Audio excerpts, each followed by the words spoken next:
Previously on HUTV.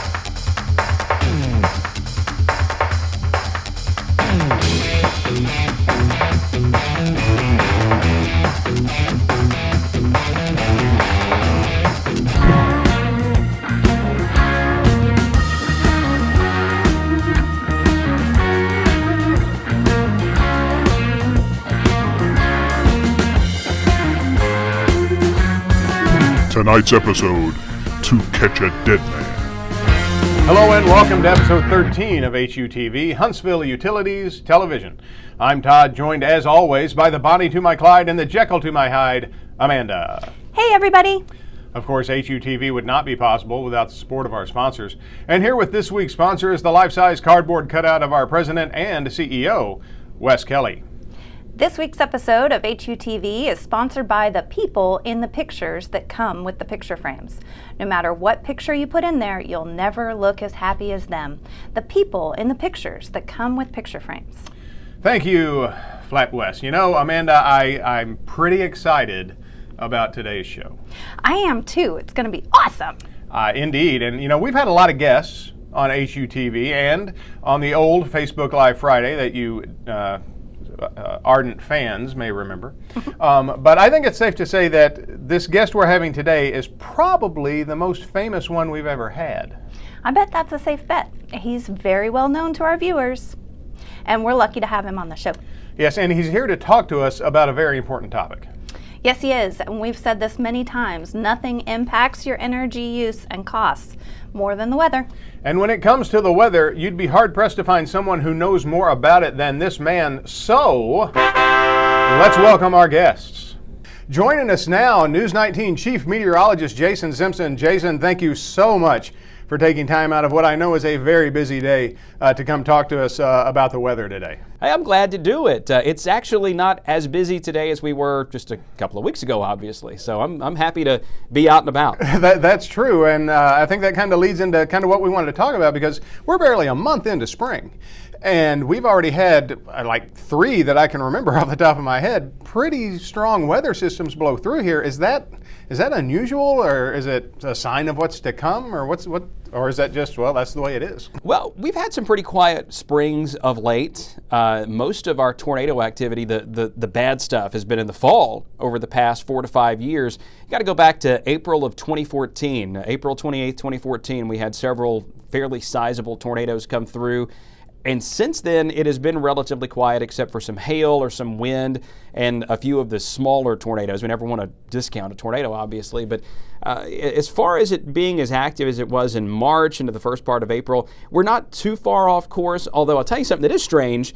For the number of hours that Madison County and the surrounding areas have been under a tornado watch so far this year, to have practically zero damage, that's awesome, and I'll take that every time. Yeah, and I'm agreed. Knocking on wood right now.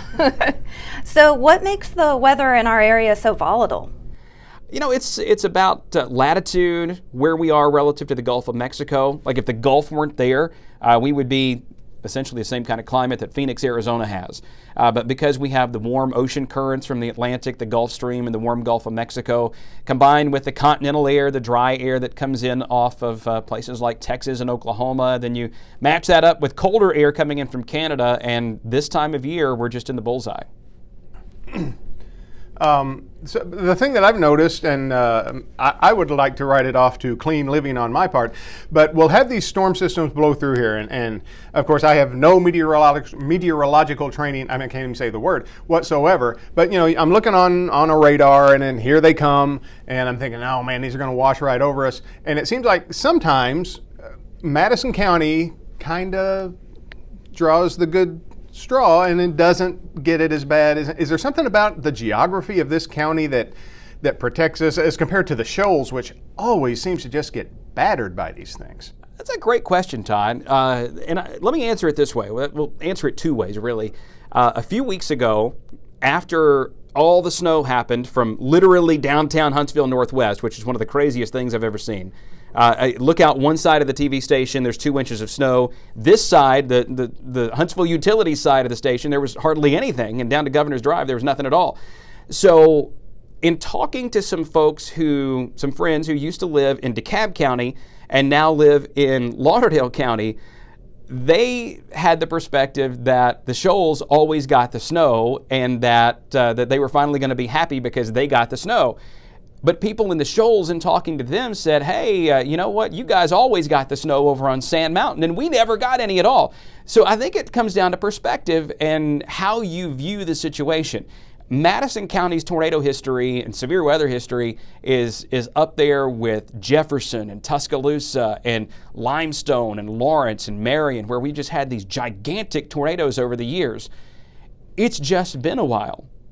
We're now 32 years removed from the November 15th, 1989 tornado. We're 10 years removed from the April 27th tornadoes, which for all intents and purposes missed the city of Huntsville, but didn't miss areas that are just northwest in Harvest and Monrovia, Meridianville. So I think we've been lucky. There's not really an explanation for it, although I can tell you this, there is some incredible research being done out at the University of Alabama in Huntsville by some really smart men and women who are working to try to find out why some places do seem to be a little hotter than others when it comes to tornado and severe weather activity. Well, that was kind of going to be my next question, which was, what are some of our challenges, I guess, in this area for forecasting, and then what kind of technology, have you seen that's really just made the job easier? As far as challenges go, I have forecast in Missouri, Mississippi, Central Alabama, and here throughout my career. And this is about as difficult a place as there is. A lot of that has to do with topography. Some of it has to do with just where we happen to be on the map. And then some of it has to do with the lay of what we call our DMA, or our market area. We don't just serve one county or just the metro area for Huntsville. We serve from the Mississippi-Alabama border to the Georgia-Alabama border down to Cullman up to Fayetteville. And there's some very diverse climate that happens in there, a lot of different microclimates. So as far as forecasting ideas or equipment that's gotten better, of course, satellite and radar have improved a lot in my 21-year career, but it's the research that's being done at UAH that is really starting to make a difference when it comes to severe weather forecasting. It's probably not going to make a difference in determining whether Albertville gets an inch of rain and Huntsville gets a half inch of rain, but it may help us determine which storm, given a certain track or given a particular environment, could be severe or won't be severe.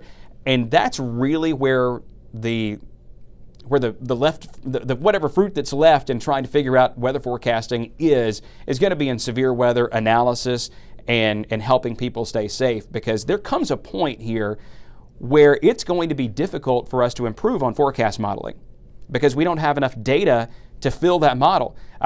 If you think about how just the grid of downtown Huntsville is, we're one model point, and the next model point is 3 miles away. And the temperature can change 2 or 3 degrees over that 3 miles because of land cover. Whether we're downtown in the buildings, it can be 5-10 degrees warmer downtown than it is just up on Montesano or over Montesano into Hampton Cove. So there are all these little bitty nuances that until we can measure everything, that the forecast out 3, 4, 5, 6, 7 days, 10 days, whatever, probably isn't going to get that much better. And the majority of the effort is now being put into thunderstorm forecasting, severe weather analysis, and things like that. Well, when it comes to severe weather, of course, like you said, it's something that we see a lot here. Is there a danger that the longer you live here and the more storms like these you go through, do you notice people becoming almost like they take it for, well, this is just the way the weather is here, and maybe they let their guard down a little bit when it comes to being ready for this kind of thing? You think that's a danger that could come up? Well, after the April 27th tornado outbreak, the National Weather Service did what's called a service assessment report. And a lot of the people who were heavily impacted by tornadoes that did not take shelter, they had their idea of what severe weather was tainted by this miss or that miss, or the fact that, well, it's never going to happen to me, or that the tornado always does this, or it never goes over a mountain. So none of those are true, by the way. There are a lot of myths that go into whether or not someone will be responsive to a tornado or a severe thunderstorm warning. And then sometimes it comes down to personal experience. And really, we're 10 years removed from the last high impact event in Madison County. We've had a few heavy storms that knock down trees and power lines. And of course, if that tree hits your house, then it affects you just mentally the same way that an April 27th would. But I really think that we're starting to maybe edge into some dangerous waters again with complacency, because we have not had that big ticket event here in North Alabama that reminds people just how gnarly these things can be. That's so true. I moved here from Seattle, Washington, and grew up down in Florida in the Panhandle. So I experienced all kinds of, totally different weather in the Northwest, but I experienced hurricanes and stuff like that growing up, and I actually wasn't here for the April tornadoes. So I keep hearing about them, and it's definitely kind of changed our city and changed our culture for how we view weather.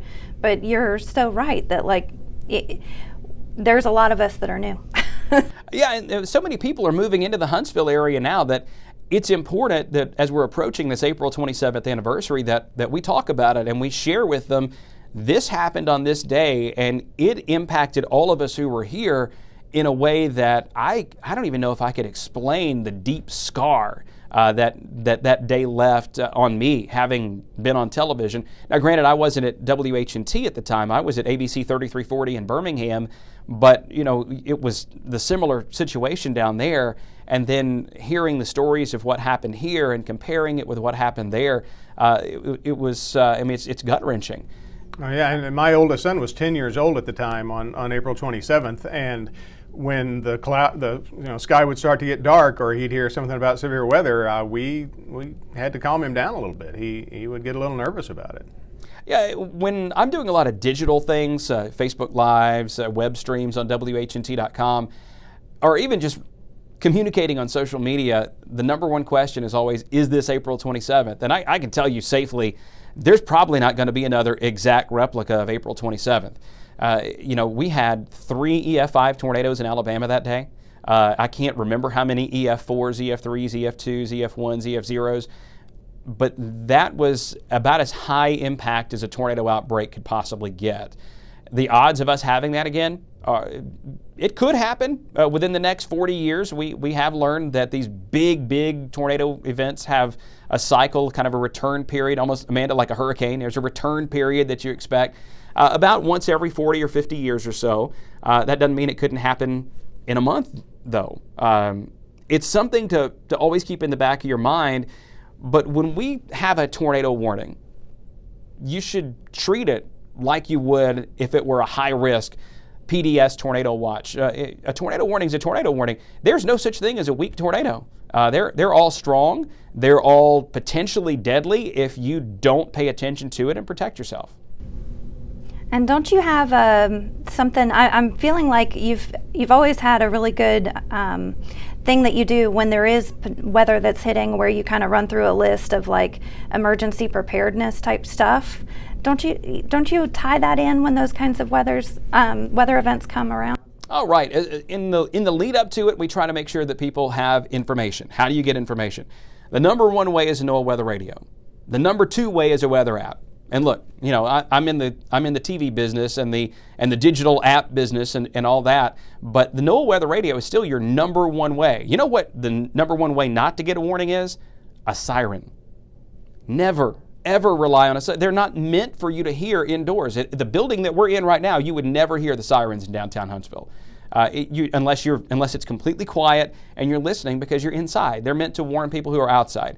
So NOAA Weather Radio, weather app is a good second kind of piece of warning information, but you arm yourself with knowledge ahead of time. Knowledge helps to alleviate fear, and on days like this one, which we're recording on a beautiful day, the sky's been sunny for most of the day. If we were to have storms this afternoon, though, what would you do? Well, what's your plan? And lately, we've been changing some of our severe weather messaging a bit because we're getting a lot more of these little short fuse tornado warnings where you've got 2 or 3 minutes to react. Well, what's your less than 5 minute plan? We all generally know what our plan is if we've got a tornado warning lead time of 15, 20, 30 minutes. You know, either we're going to go to grandma's house or go to our storm shelter, go to the basement, go to the closet. But what if you only have 3 minutes from the time that you get that warning on your NOAA weather radio or app until the time a tornado hits? What are you going to do in that case? If you live in a mobile home, what are you going to do? If you live in a frame-built home with lots of trees around, what are you going to do? Where do you go? You got to know these things in advance so that you don't get lost to the fog of panic in those situations. So what's the hardest type of weather to forecast? Is winter weather more difficult to forecast, or is it summer, or is it all pretty much the same? There are aspects of every season that I think you could tag with that. For example, let's take summer. That should be the easiest, right? Because, I mean, even you guys in the summertime, you know what the load's going to be. It's easy to know what the power load's going to be because we're in the 90s in the daytime, 70s at night, and nobody's air conditioner shuts off. And people are using a lot more water for sprinklers, pools, whatever it might be. But I can't tell you at 8 a.m. if a thunderstorm is going to hit your street. That's why I don't have hair. Well, that and a lot of other reasons. But those kinds of things, we want to be able to do that, but we can't. I talk to a lot of farmers, and just for free, and just because I want to help them with cutting hay. And you've got to have 3 dry days for hay. And there's sometimes I tell them, guys, I don't know when you're going to for sure get 3 dry days, so you're just going to have to take a chance. And hopefully the storm will miss you because they're going to be out there every day, but there may be 20 or 30 miles in between them. Winter weather, we just don't get enough cracks at it. You need practice to be good at anything, and we just don't get enough shots at forecasting snow and ice to really have much of a record there at all. Fall is probably the easiest because it's the dry season, and other than the temperature forecast itself on those colder, clear nights or warmer afternoons, that's probably the easiest time of year. But there are a lot of pitfalls no matter which season you're in. Yeah, the winter weather is kind of tricky around here. Can we go back and talk a little bit about this past winter? Yeah, because there was something you said that yeah. Go ahead, Amanda. I don't think we realized just how cold it was. And we actually, so for the Montesano experience where we had ice up there and it did take down some power lines, our crews were able to go ahead and park trucks up there before the event happened, which is how we were able to get the weather or the outages restored faster. And that's because you guys were able to predict that cold weather. So talk to us a little bit about this year. This past winter had a lot of challenges. Number one being the oddity of having that one stripe of heavy snow that just stopped downtown Huntsville. Usually it has to stop somewhere, right? I've just never been on the line before. That storm was pretty easy to see coming. The sleet and freezing rain over northwest Alabama in that event was pretty easy to see coming. And then the impacts being practically nothing from the Huntsville area southeast were pretty easy to see. It's always finding that dividing line, and when we're dealing with a Montesano storm versus a downtown Huntsville storm or a valley kind of storm, it's a little bit easier for us to know, well, the temperature is typically 10 degrees colder up there. So if we're borderline down here, they're getting freezing rain 1,000 feet up on Montesano. So it's a little easier to make sure that you guys have the pieces in place. And as far as the cold goes, yeah, it was colder than meets the eye.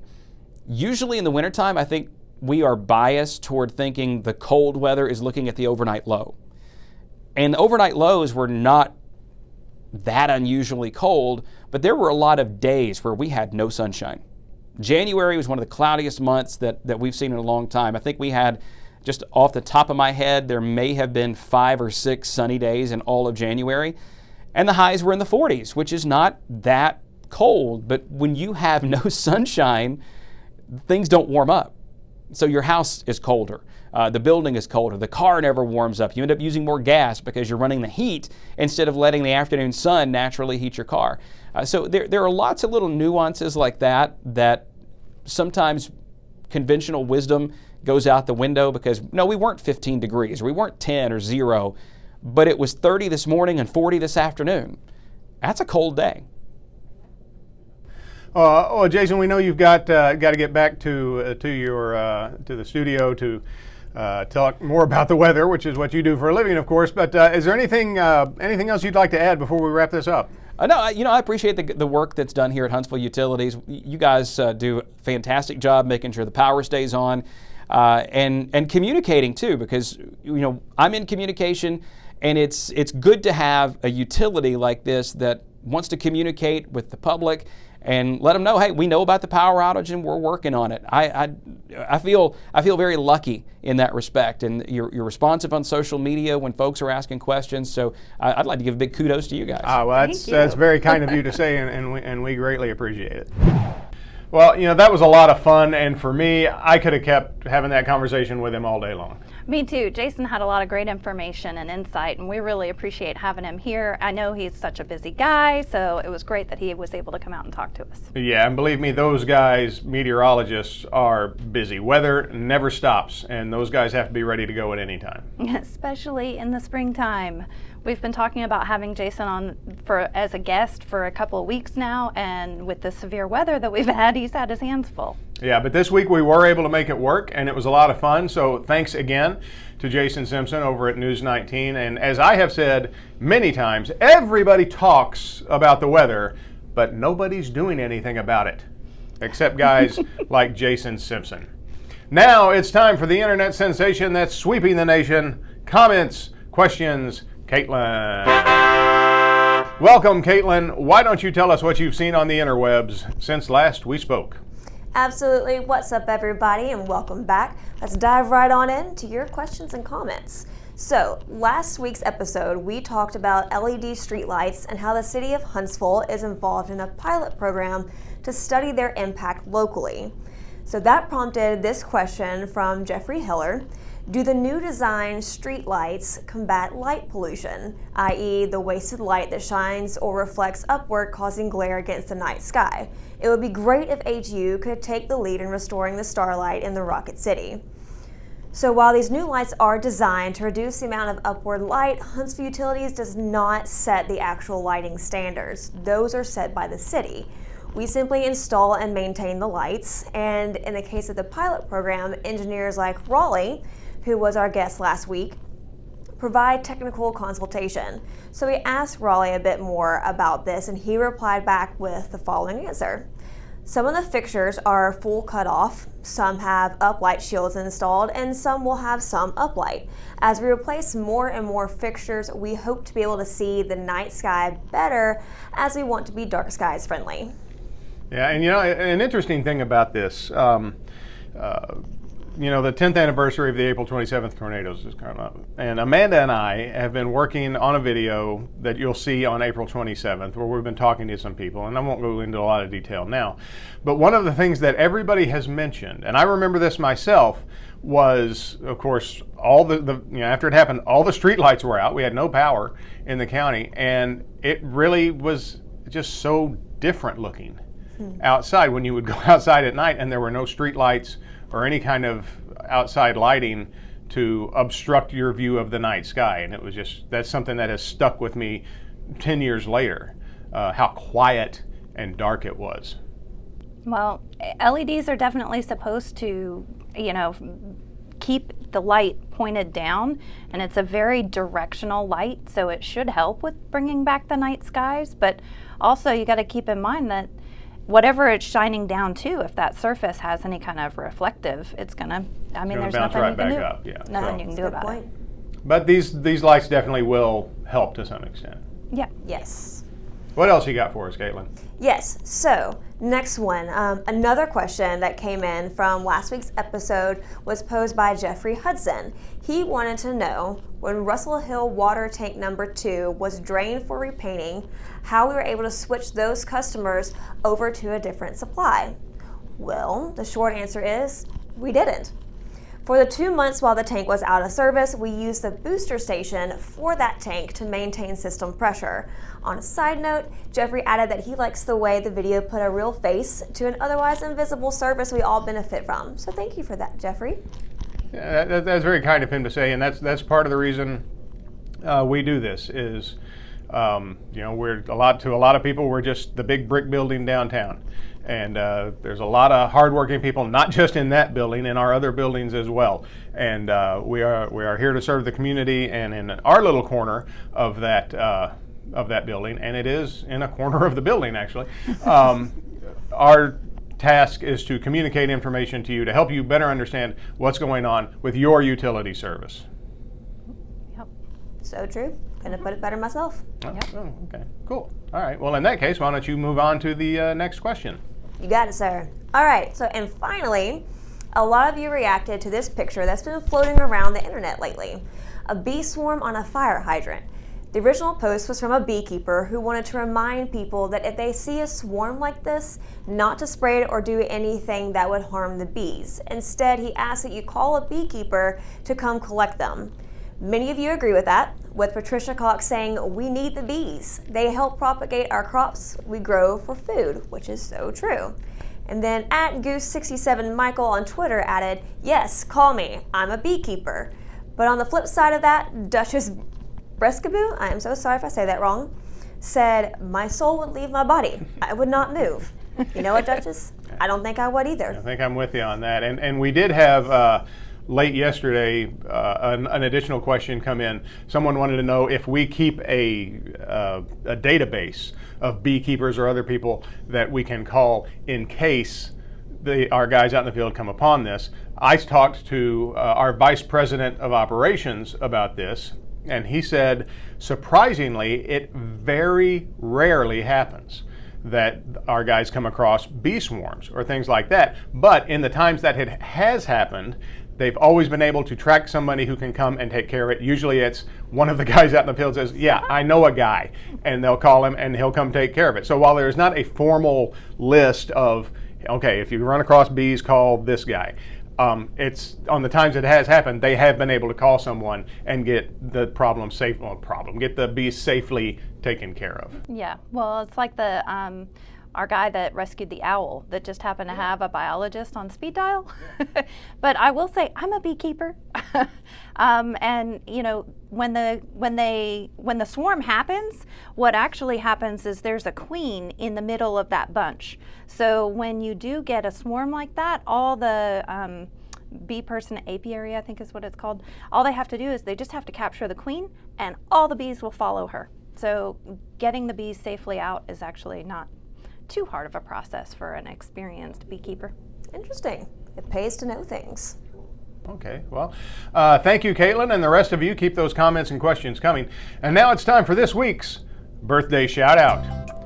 Today's birthday is Eliot Ness, born on this day in 1903.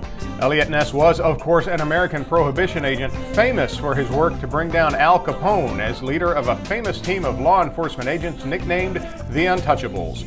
Though seen now as the quintessential crime fighter thanks to books, TV shows, and movies, Ness's law enforcement career fell apart in the years following the Capone case, and he was eventually forced to take on various odd jobs to earn a living, including bookstore clerk and wholesaler of frozen hamburger patties, and he died almost penniless in 1957 at the age of 54. Little known fact, Coudersport, Pennsylvania, where Ness spent his final months, has held an annual Eliot Ness Festival every third weekend in July since 2018. It includes a public reunion of people descended from the original Untouchables, a dramatization of Al Capone's trial, film screenings, author talks, and antique car shows. So happy birthday, Eliot Ness. Wow. Did you ever see did either one of you ever see the 1987 film, The Untouchables, with Kevin Costner and Robert De Niro and Sean Connery? Andy Garcia's in that as well. Have you ever seen that? No. Oh, I have. Sorry. you got to go watch that. I'll add it to my list. It's a great, great movie. It's one of that's the one that they gave Sean Connery Best Supporting Actor for that one. Although, and I liked Sean Connery, and of course he's passed away now, so it's not like he can come beat me up for saying this. The portrayal in that movie is De Niro. De Niro as Al Capone. There's your price of your ticket right there. One of De Niro. Okay, we're not going and refilming. We're going to keep going. One of De Niro's great performances right there. I could have sworn I hit mute on my computer, but I didn't. And the baseball bat scene. That again, it's a great movie. Brian De Palma film. So you really ought to go watch that if you haven't watched it. And it's sad when you think about that, how Eliot Ness, how the rest of his life played out. I know. I was thinking the same And thing. I honestly did not know that until I was reading this. He ran for mayor of Cleveland and lost. He went to live in Cleveland and had some success as he was like head of safety, so he oversaw fire and police, and had a bit of success there. But then it kind of went south for him. So sad That's thing. sad. Okay, so there you go. As a reminder, all guests on HUTV receive a copy of the HUTV home game. It's handy for mom, dandy for dad, and fun for kids of all ages. Rinses clean in any dishwasher and stores flat in any drawer. The HUTV home game. Does anyone have anything to add before we go? Actually, yes. I'll take Tarzan to block. Okay, Tarzan to block. Tarzan, what does a funambulist walk on? Tarzan say, tightrope. I agree. It is a tightrope, and that's a successful block for you, Caitlin. The rest of you will be back next week with another episode. And until then, be sure to like, subscribe, and click the bell so you never miss another video. Indeed. For Amanda, Caitlin, Flatwest, and all of us at HUTV, thank you for watching. And remember, you can't spell utilities without you.